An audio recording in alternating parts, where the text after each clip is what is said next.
Love this podcast? Support this show through the Acast supporter feature. It's up to you how much you give, and there's no regular commitment. Just hit the link in the show description to support now. Explaining football to the friend who's just there for the nachos? Hard. Tailgating from home like a pro with snacks and drinks everyone will love? An easy win. And with Instacart helping deliver the snack time MVPs to your door, you're ready for the game in as fast as 30 minutes. So you never miss a play or lose your seat on the couch or have to go head-to-head for the last chicken wing. Shop game day faves on Instacart and enjoy $0 delivery fees on your first 3 grocery orders. Offer valid for a limited time. Other fees and terms apply. My dad works in B2B marketing. He came by my school for career day and said he was a big ROAS man. Then he told everyone how much he loved calculating his return on ad spend. My friends still laugh at me to this day. Not everyone gets B2B, but with LinkedIn, you'll be able to reach people who do. Get a $100 credit on your next ad campaign. Go to linkedin.com/results to claim your credit. That's linkedin.com/results. Terms and conditions apply. LinkedIn, the place to be, to be. It took a lifetime to find the person you want to marry. Finding the perfect engagement ring is a lot easier. At BlueNile.com, you can find or design the ring you've always dreamed of with help from Blue Nile's jewelry experts who are on hand 24/7 to answer questions, and the ease and convenience of shopping online. For a limited time, get $50 off your purchase of $500 or more with code LISTEN at BlueNile.com. That's $50 off with code LISTEN at BlueNile.com.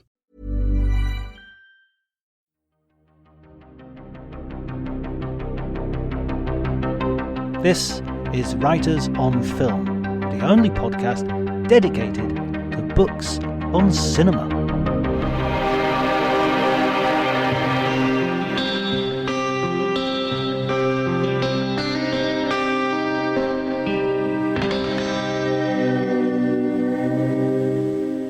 Hello, my name's John Bleasdale. I'm a writer and critic, and today I'm going to be talking to Gabriel Byrne, who I guess really doesn't need any introduction. He's an amazing actor whose films include Defense of the Realm, Miller's Crossing, Gothic, the TV show 000, and In Treatment.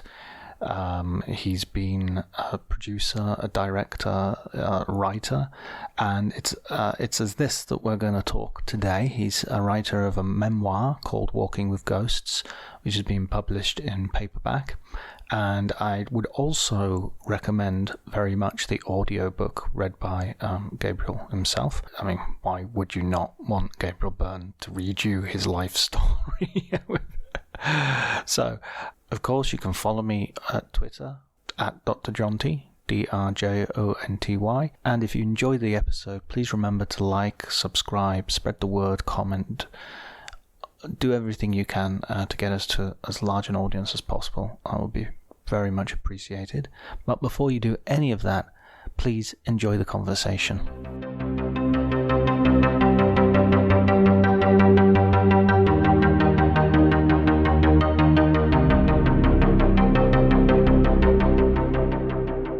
I'm in London and I'm due to go back down to Wales. We're shooting this afternoon. So we filmed up here in London yesterday and we finished the rest of the film down in Newport and Cardiff.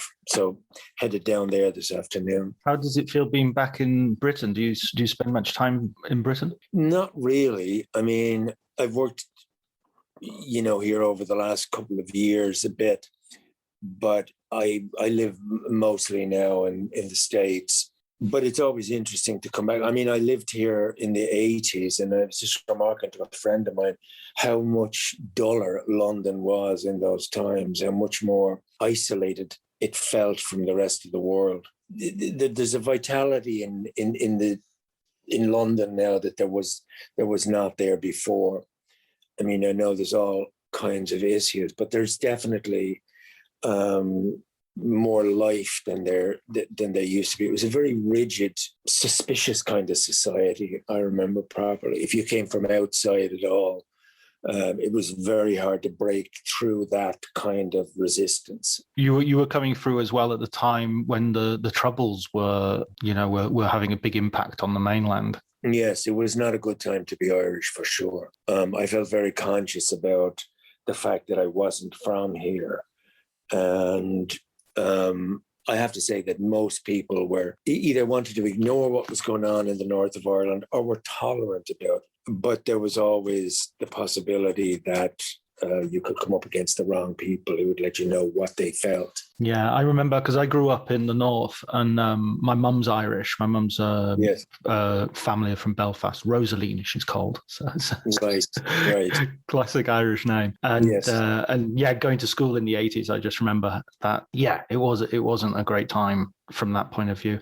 I loved your book, and I don't want to gush too much, but I actually read it twice, because I read it first time as a book, and then I listened to the audio version as well, because I thought I've got to prepare for the interview, so I thought the audio version would be a good opportunity. But congratulations on the book. It's really great. Thank you. What we do with this podcast as well is I'm concentrating very much on people who write about film, or people who write and are in the world of film. And I think your book is much more than just a simple memoir.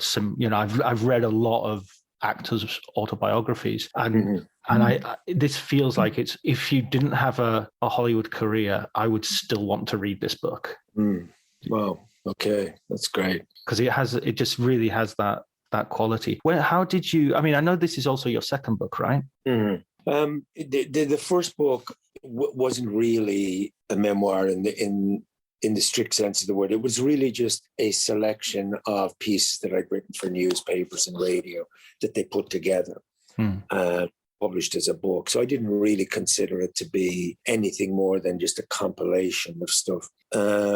Whereas I wanted to approach this book in a more considered way.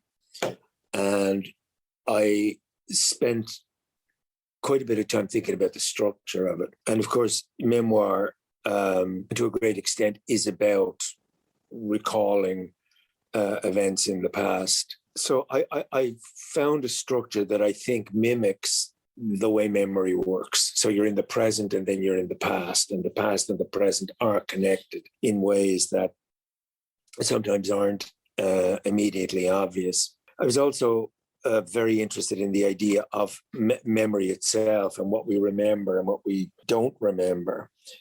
Sometimes we think we have no recall of something, and then when you really think about it, you find that you have much more recollection than you ever thought. That's because I think that memory resides in the unconscious, and so you're making a connection to that part of yourself that's either forgotten or hidden or repressed or ignored. And I found that the best way to do that was to look at the events of my life from the point of view of the senses, the sights, the smells, the sounds, and try to listen to what those senses brought up for me. And it really surprised me how detailed my memory actually is. Incredibly detailed, because I did come up, as I said, I came at it from the point of view of the senses, but also images as well. And I suppose that would connect to the idea of film, which I've always regarded as being primarily about images. You know, when I think back on the movies that I really like, it's the images from them I remember. I don't really remember a great deal of dialogue, but I remember very powerfully sometimes the images that stayed in my head. And I think it's true for a lot of people when they recall films, they're recalling images and the sense around those images. So also in another way, I suppose, film in its own way mimics memory too. And it uses flashback, and it can use flash forward, and it can be about the present, of course, obviously. And I thought that was something that was unique to film. But then again, I started to think about, say, the Canterbury Tales by Geoffrey Chaucer, which was probably the first road film, and then Don Quixote by Cervantes, which preempted almost in its own way, the language of film, because what you have there is Cervantes using flashback, using internal monologue. It's a road film, it's a buddy film, it's a love story, and it's about the clash of reality and dream, which I think is something that film does really well. It conjures up this world that's unreal, but you somehow feel that it is real. So Cervantes also had this wonderful, unreliable narrator, which was himself. So he would put at the end of chapters, I heard this story from Don so-and-so, who was acquainted with the old knight in his later days, which was adding verisimilitude to fiction. So the link between film and literature was something that I was aware of. But I realized that when I wrote this, I had to perhaps use some of the techniques of film and novels, but it had to be about, as honestly as I possibly could, about my own life and recall. And I think you have a choice when you do something like this, much more so than in fiction. In fiction, you have the latitude to an unreined kind of imagination. You can go wherever you want. But in memoir, I think it's a more difficult thing because you're confronted with the absolute truth. Do I tell this or do I not? If it was a work of fiction, you can easily disguise it and farm out thoughts and ideas to various characters. But this is about one's own specific recall and what it means. So that's really what I was thinking of when I was sat down to write it. And of course, I thought, there is a connection between the world of film for me and the world of writing.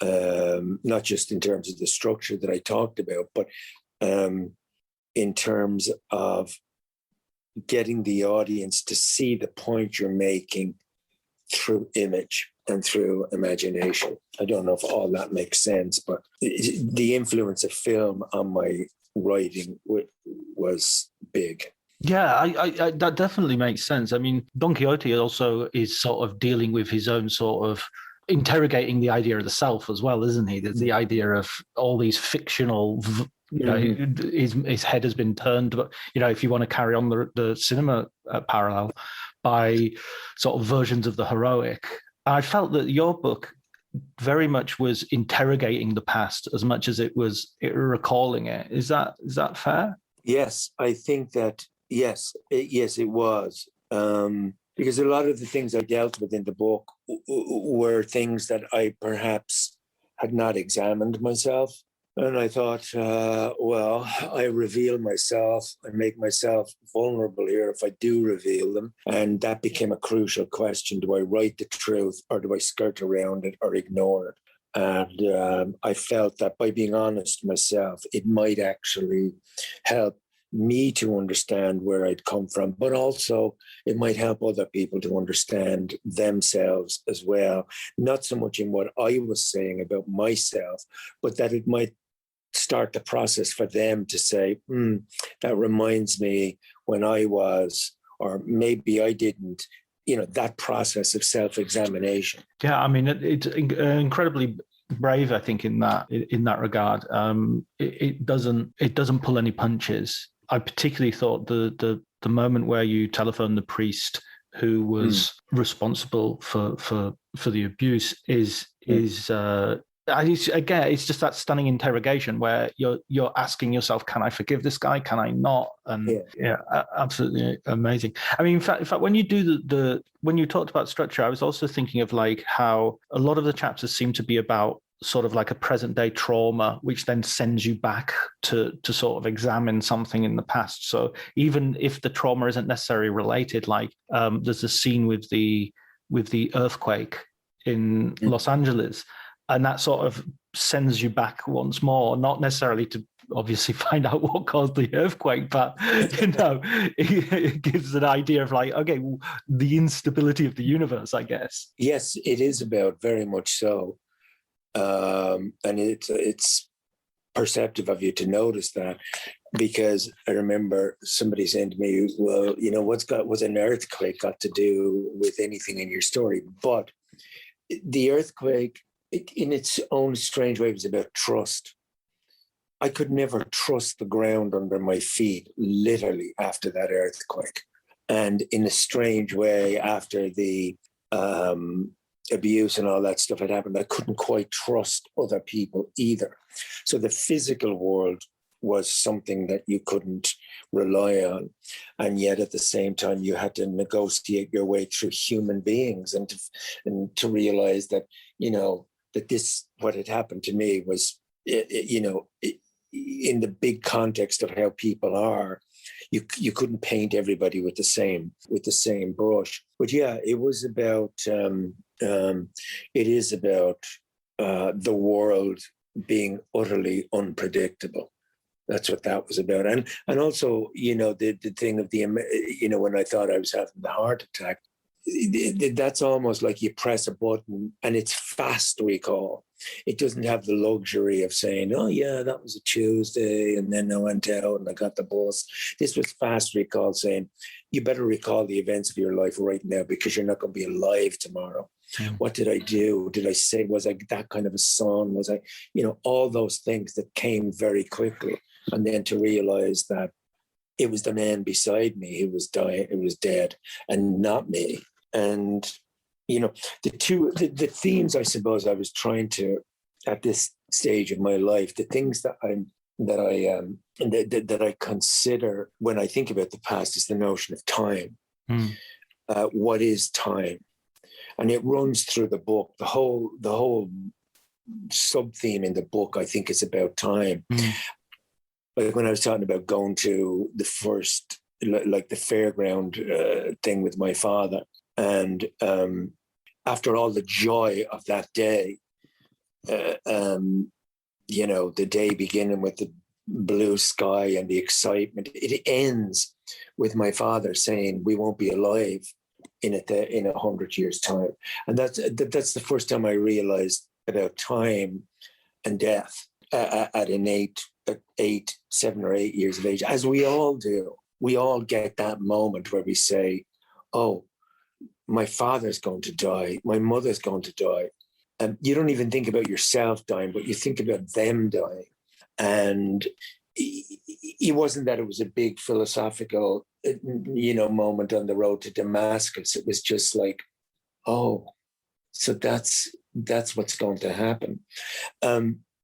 So time is something that, for example, when I met Olivier and I didn't know what to say to him, asked him, the stupid question of saying, do you have the time, please? And how he dismissed me and said, buy yourself a watch, which I remember thinking, Jesus Christ, that's harsh, and then thinking, but who am I to be asking Laurence Olivier for the time?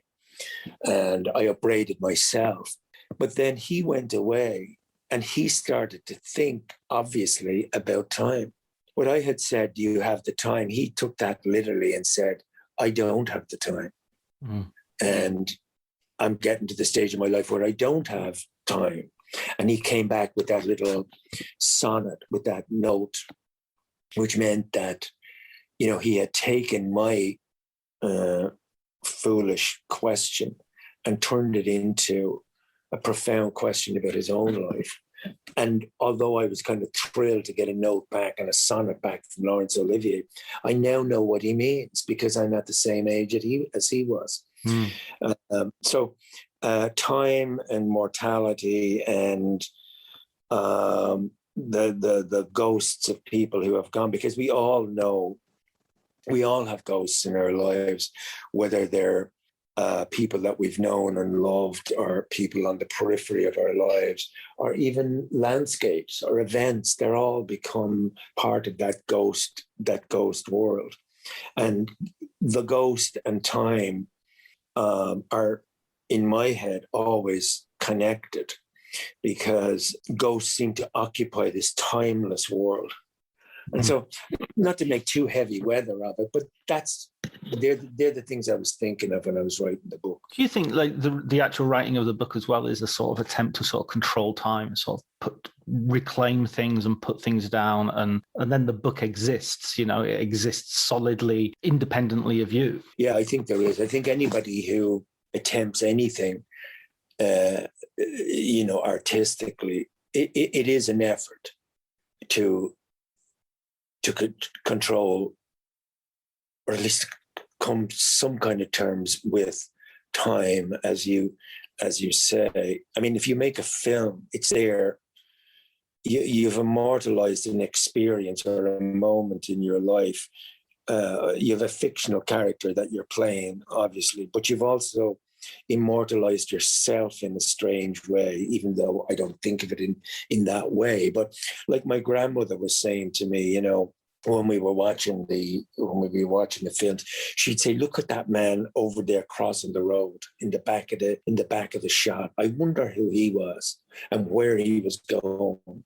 And did he have a wife and a family, and did he have a job?" So that man crossing the road, going about his daily business 70 years ago, crossing from one part of the street to the other, oblivious, was immortalized in that moment. And myself and my grandmother saw that man. I think if somebody paints a picture, takes a photograph, it's a vain attempt to say, I got hold of the moment and I stopped it. And yet at the same time, how transient it is too. Trying to come to terms with time itself is like trying to empty the ocean with a fork.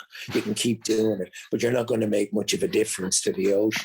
Yeah. Do you ever watch like old films from when you were younger and sort of have a sort of disassociation with yourself, sort of see yourself in that younger version? When I'm watching movies that I saw as a kid? No, well, or your own performances. Oh yeah. I rarely, very, very rarely watch anything I've ever been in. People say, well, but isn't that your job? But I always say to them, have you ever listened to your own voice on tape? And have you ever seen yourself on video? The presentation of this other self to your current self is something that we all, I think, have an ambivalent attitude to. Some people just can't see it. But there is a moment when, like, people will sometimes say, what's your favorite film? And my favorite film isn't necessarily the best film. And I always think, where was I emotionally when I was making that film? That's what I think. Right. And then if I do look at the thing at all, I'll say, well, there's no indication in that scene, that what I was dealing with outside at the time is in there. So I see myself as a person, doing this job called acting. And I think it's a thing that writers often talk about, actors talk about, poets. I think the fact that what you tried to do, you didn't succeed at.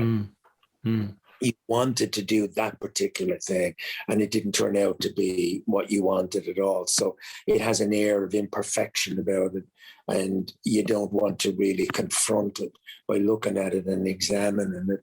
All you can say is, look, I did the best I could at the time. As an actor, I think the difference between writing and acting is that as an actor, you're in control of your own emotions, but you're not in control of the end product. So you've got an editor, you've got a director, you've got, marketing people, you've got so many people who are involved in the final product. If you have a really good director, he can cut a really good film out of performances. But if you have a not good director, or a mediocre or bad director, it doesn't matter what you do, you're going to sink with the ship. Right. It's very, very unusual to hammer out something good out of something that is, handled mediocrely by the director or the editor. But writing allows you to, there's nobody between you and the page. So there's a freedom in that. And it requires a different kind of discipline, I think, to write and to act. Like, I have no choice in the morning at 5 o'clock. I have to get up, or else, hundreds of thousands of dollars are going to be lost. People are not going to work for the day. I have to get up. Whereas as a writer, you don't have to get up. You can always say, I won that one. You can say, I'll do it tomorrow, or I'll start in the afternoon, or whatever. So I often think to myself, I wonder how many films I would have made had it been left to me. And I wonder how many books I might have written had it been the other way. They're both difficult to do in their own ways, but the difference between acting and writing is that acting, you're finished in 8 weeks, 10 weeks, you're done and you're on to something else, or you're, not doing anything. Writing, it's brought me into contact with other writers, which is really interesting. And I know. Hey, I'm Ryan Reynolds. At Mint Mobile, we like to do the opposite of what Big Wireless does. They charge you a lot. We charge you a little. So naturally, when they announced they'd be raising their prices due to inflation, we decided to deflate our prices due to not hating you. That's right. We're cutting the price of Mint Unlimited from $30 a month to just $15 a month. Give it a try at mintmobile.com/switch. $45 upfront payment equivalent to $15 per month. New customers on first 3-month plan only. Taxes and fees extra. Speed slower above 40 gigabytes. See details. A little self-care can go a long way, especially amidst the hustle and bustle of the holidays. That's where Vegamore comes in. Trusted by millions, Vegamore is all about giving your hair the love and care it deserves. With their vegan and cruelty-free formulas, you can nourish and revitalize your strands while indulging in some much-needed pampering. Because let's face it, who couldn't use a bit more me time this time of year? Go to vegamore.com/ACAST, code ACAST. That's VEGAMOUR.com/ACAST, code ACAST.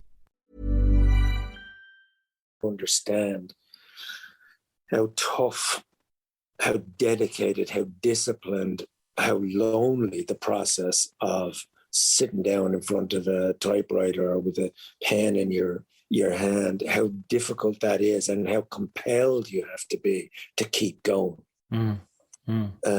So it gave me tremendous respect. Not that I didn't before. I mean, I've always had enormous respect for people who make a living by putting words together. I've always really valued that. But it did give me a realistic appreciation of what it would be like, say to be a journalist who they say to you, okay, in 2 weeks' time you have to have this copy in, and you've got to put it together and hammer it into shape and so forth, and you're working to a deadline. And as a writer, you're doing the same thing. There's certainly no real glamour in it from what I could see. I think there's a certain kind of compulsion to do it, and there's a certain satisfaction in completing it. But as Agnes de Mille said to what's her name, Agnes de Mille, to forget who the other woman was, the dancer. She said, it's a great quote. She said, for the artist, there is no satisfaction anywhere at any time, only a kind of queer, divine dissatisfaction that keeps us marching ahead of all the rest. Do not ask whether what you do is good or bad. It is not your job to determine that. Do it, because if you don't do it, the world will not have it. That's excellent. That's excellent, yes. Yeah, no, I mean, how long did it take you? If this was it a compulsion that you had to get out quite quickly, or was it something a project that took years? I think, like everybody else, the past is always there. Like even in our brief conversation here, you talked about your mother's name, Rosaline, and I immediately thought, of the poem by James Clarence Mangan, "Oh, my dark Rosaline, do not sigh, do not weep." But there's the past right there in our conversation. You said the troubles, that's the past. It's always there, ready to appear. And so, yeah, getting that down Like if I sat down and I said to somebody, here, let me tell you the story of my life, they'd be saying, Jesus Christ, how can I get out of here without offending this bloke? Do you know what I mean? Whereas if you write it down and put it between covers, people say, oh, I'll read that. There is that thing that we all have to scratch our names on the tree, like the tree at Cool Park where they all carve their names into the wood. You know, it's a bit like graffiti on the wall. It's Kilroy was here. Yeah. You know, it's a version of that. It's like the funeral director that you quote in the book as well, of talking about the dates and the dash between the dates on the gravestone. Oh, right. That's your life. I thought that was an amazing quotation. That's amazing. Yes, that is your life. And so we all have our own story, and all our stories are extraordinary. There's no such thing as an ordinary story, and there's no such thing as an ordinary person. Everybody's story is extraordinary. And so I never thought my own story was extraordinary. And then I started to think about it, and I thought, you know what? It is a kind of a strange journey to go from rural Ireland in the 50s and early 60s to England at 11 to become a priest, to then become a plumber, and, you know, all these things, and then to find myself in Hollywood. I mean, like if somebody said this is going to be your life, I would have said, no, that can never be my life.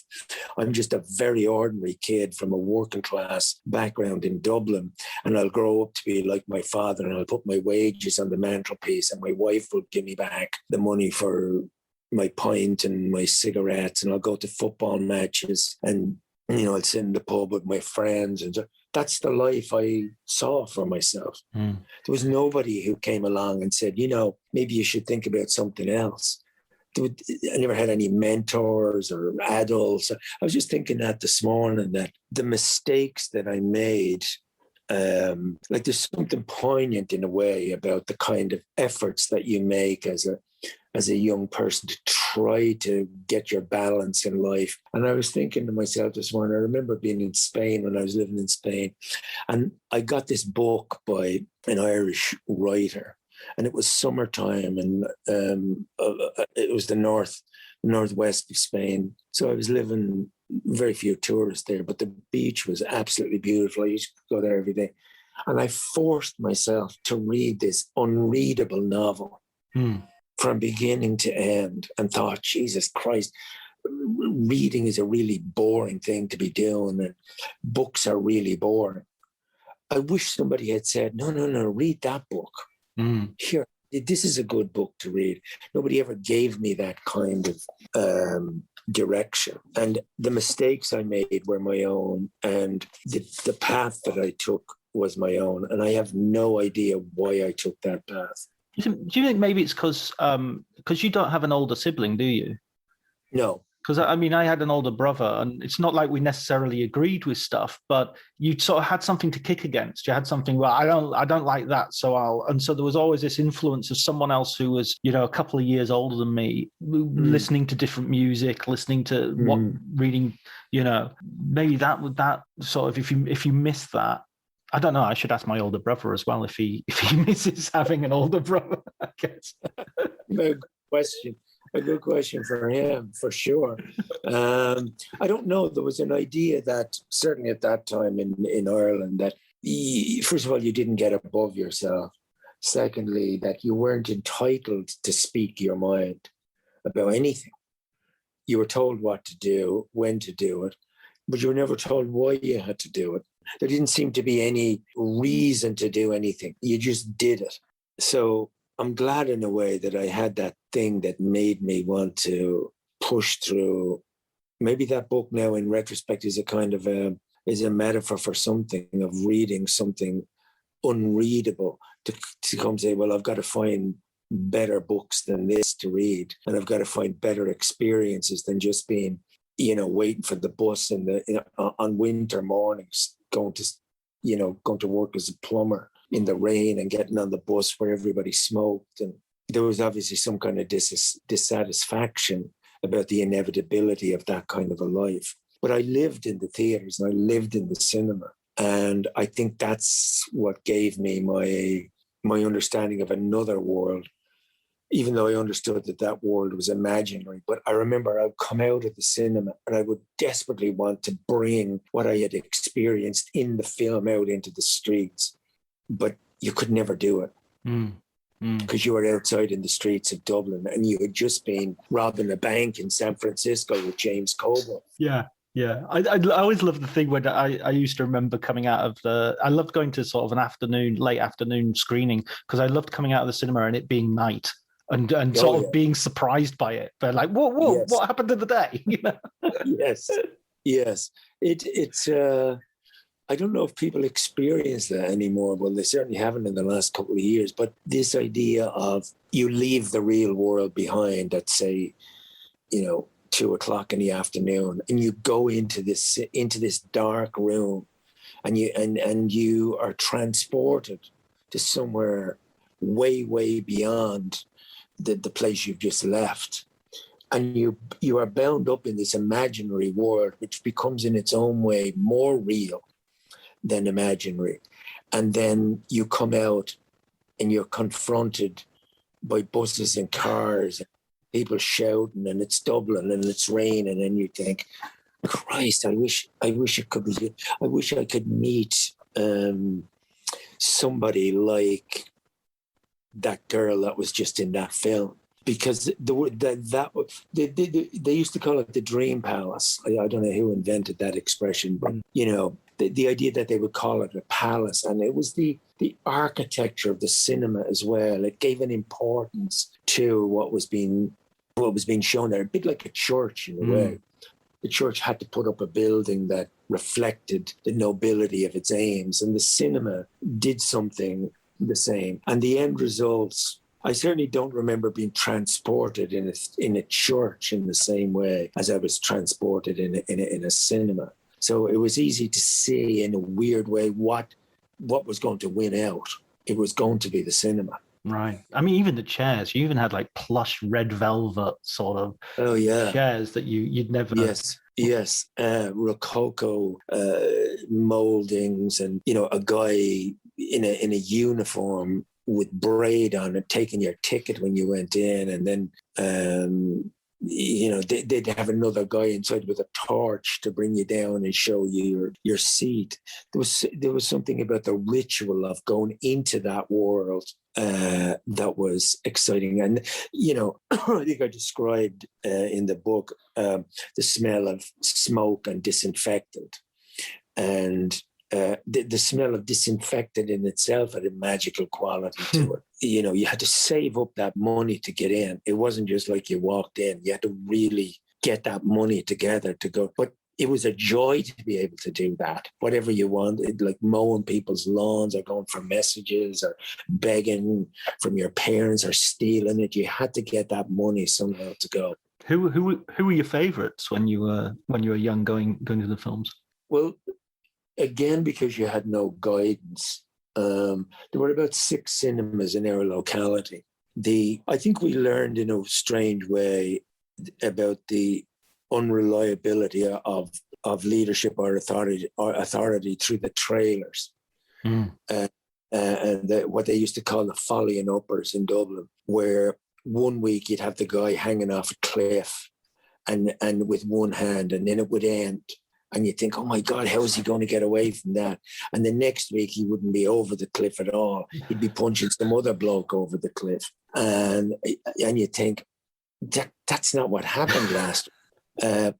But we loved the comedy and violence of the Three Stooges. The sound effects that their heads made when they were hit. Like Mo would hit a guy on the head with a hammer, and it would make this metal sound. And like 100 kids would explode into laughter when Corley would grab another guy by the nose and, it was... So we'd come out, we'd be doing this to each other. Cowboy movies, I suppose, war films. The only things we couldn't tolerate were love stories. Yuck. Who wants them? Who wants them? Kissing and, where we'd all shout together at the same time, skip, skip, skip, where we knew that word from. But so yeah, color, the magic of cinema color, heightened color of the world was like skies were bluer, trees were greener, people were taller. It was music played behind people when they said things. It was just a world of pure magic. The heroes. There was an old guy that used to be in those movies. I remember having a big argument one day with a friend of mine, and he said, Audrey Murphy is my favorite actor. And I said, name isn't Audrey, it's Audie. And he was saying, no, I said, Audrey is a girl's name. And, it's Audie. I don't think I've mentioned Audie Murphy for 50 years, but there you go. But no one wants to find out that John Wayne's called Marion Mitchell. Exactly. Must have been a thing about cowboys in those days. Yeah, they hover up their feminine pasts. Yeah. But then you go, I mean, that's what I really, there's a phrase that you use in the book as well, where you talk about the theatre of the streets, the voices. And this is one of the reasons I loved listening to the audiobook as well as reading it in the text, is you really have an ear for those voices. There are so many phrases, and a lot of the funny. I mean, I was laughing again. Half of my family's Irish, so yes, I recognized a lot of those cadences and phrases, and just the imagery that goes with it. Yes, was that very? I imagine that was kind of very easy to recall because it's sort of built to be remembered. Yeah. I mean, those characters like Titus the liar only died about like 20 years ago. And to the day he died, he was still lying. And it was like people would just provoke him into lies. They'd say something like, anybody who's ever played for Ireland at Dalymount Park would know about, don't talk to me about playing for Ireland. Sure, wasn't it? And they just, like, he also used to tell this story about like how he had a little bit of a ball patch on the side of his head, and say, how'd you get that ball patch, Titus? He'd say, submarine. And he'd never been outside Dublin. But you could sit and listen to this guy all day because he was a master of bullshit and lying and making up things. Well, he was easy to channel. But when I thought about the neighbours, for example, the woman with the false teeth and the elasticated stockings leaning over her gate, and the woman who had the Hoover and would leave the door open so that people would hear opera coming out of her hallway. And then she had her art on the wall just over the new telephone that was locked, that nobody could ever use. Her art was the crying boy, with the big tear on him. We all thought, and then all the other women would be saying, her and her Hoover, out Hoover. And then, of course, when the salesman came to my mother's house, she wanted the Hoover and she wanted the curtains just like Mrs. Kelly. But those characters were not difficult to, and yet they all have a universality about them. And I thought, Jesus, I've known Mrs. Kelly all my life. Those kinds of people that are, they mightn't be bragging about their Hoover, but they'd be saying things like, I decided to get a Daimler, because they run like, and you think, that's Kelly bragging about, her Hoover. And I was once in a conversation with three very, very, very world famous actors who were having a conversation about what was the best jet to buy. And I just thought to myself, they'd get on well with Mrs. Kelly. and they get on well with Titus as well, because he'd say, jet, don't talk to me about jets. Yeah, absolutely. I've got 3.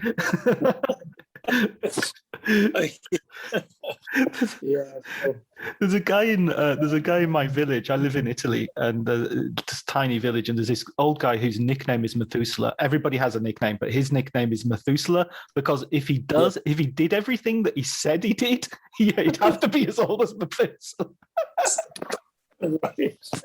Yeah, but those people are a gift. Yeah, they're an absolute gift, because no television can compare with these people who they're just walking, living, breathing, ever-present characters. And they're everywhere, and they're in every street. Like, they're in your village in Italy. They're in this hotel that I'm staying in. It's a gift to be around people who give you that window into this world that's sometimes as good as reading a novel, sometimes maybe better than reading a novel. But so that's basically it, I think. Are you planning on writing anything else? Have you got any other writing projects? Well, I was looking at an interview with Stephen King the other day, and he said something very interesting. He said, look, make a pot of tea, try to get 6 pages in a day. Don't try to plot your story. Let the story take you where it goes. Be open to where you're being led. And a good idea sticks around. And I thought that was interesting, because I have an idea that's sticking around that won't go away, and that I keep thinking, that would be a nice moment. Yeah, that would be a good thing to add there. And it's a novel about something that I've experienced myself, but it's a novel about immigration and what it means to be not from the place that you're in, and how that affects your spirit.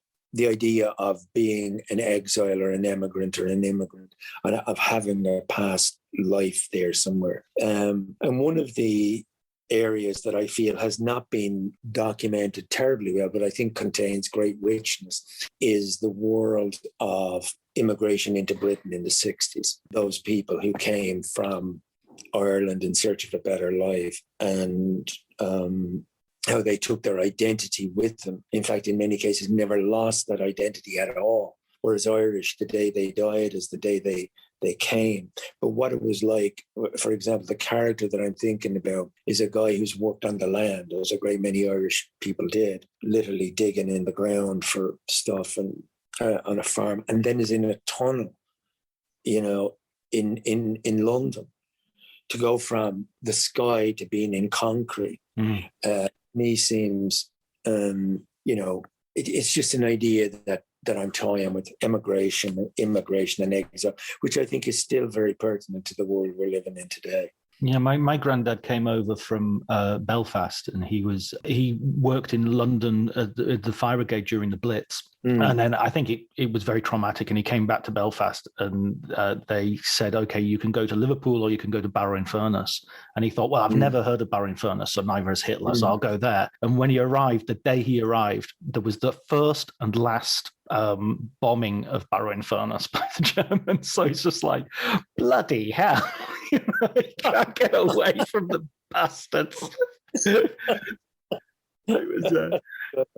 And then his brother won the lottery to go to Canada, and the lottery was just like a one-way ticket. It was just like, off you go, you're out there. It's kind of just a way of getting rid of the poor, basically. Yes, they did the same to Australia, the £10 assisted package. Well, listen, I have to go and get this train back down to Wales. I hope I gave you enough to... Oh, that's absolutely wonderful. Thank you very much, Gabriel. I really, really appreciate it. Thank you so much, John. It was lovely talking to you. And sorry I have to jump off so quickly, but I see the car down there waiting for me. But yes, it was lovely to talk to you, and thank you for reading the book, and thank you for your considered reaction to it. It does mean a lot when somebody reads the book and gets it, Yeah. So thank you. Thank you, Gabriel. And be in touch soon.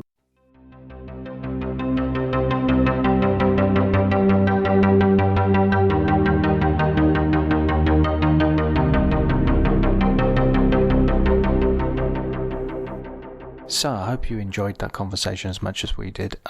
It was extremely generous of Gabriel to give me his time. I think his book's amazing, and I genuinely recommend it. As I said during the interview, in a way that, it's always awkward when you, I don't know, maybe it's an English thing, maybe it's an English-Irish thing, of giving people compliments. It always feels very, very difficult to do it without feeling like you're gushing or or what have you.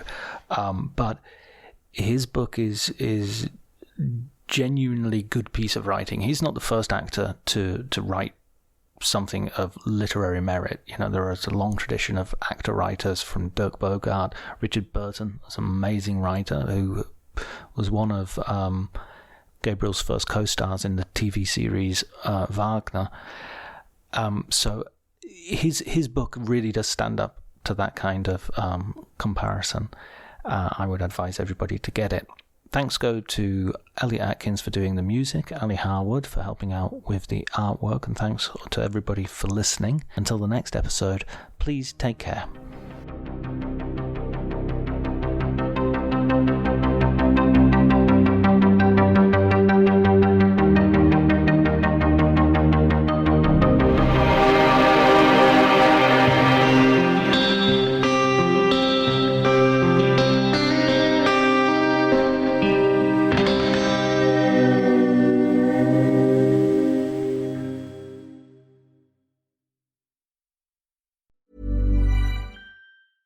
$1-800-Flowers.com knows that a gift is never just a gift. A gift is an expression of everything you feel and helps to build more meaningful relationships. 1-800-Flowers takes the pressure off by helping you navigate life's important moments by making it simple to find the perfect gift. From flowers and cookies to cake and chocolate, 1-800-Flowers helps guide you in finding the right gift to say how you feel. To learn more, visit 1-800-Flowers.com/ACAST. That's 1-800-Flowers.com/ACAST. This episode is brought to you by Progressive Insurance. Fiscally responsible, financial geniuses, monetary magicians. These are things people say about drivers who switch their car insurance to Progressive and save hundreds. Visit Progressive.com to see if you could save. Progressive Casualty Insurance Company and Affiliates. Potential savings will vary, not available in all states or situations. My dad works in B2B marketing. He came by my school for career day and said he was a big ROAS man. Then he told everyone how much he loved calculating his return on ad spend. My friends still laugh at me to this day. Not everyone gets B2B, but with LinkedIn, you'll be able to reach people who do. Get a $100 credit on your next ad campaign. Go to linkedin.com/results to claim your credit. That's linkedin.com/results. Terms and conditions apply. LinkedIn, the place to be, to be.